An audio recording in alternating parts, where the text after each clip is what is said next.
today's video, sa katong daghang nangutana nako kung unsay gipakaon sa akong mga baboy. So guys, ipakita na ako ninyo ha, dara. Nilat ang bisul with tahok.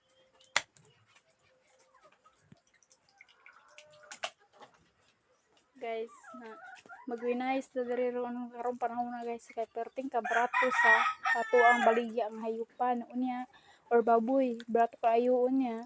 Mahal kaayong paksaw. So wise ta, kung wise sila, magwinais putang mga mamuhiay og hayupan. So, mo ni guys, bisul nga nilat-an with tahok.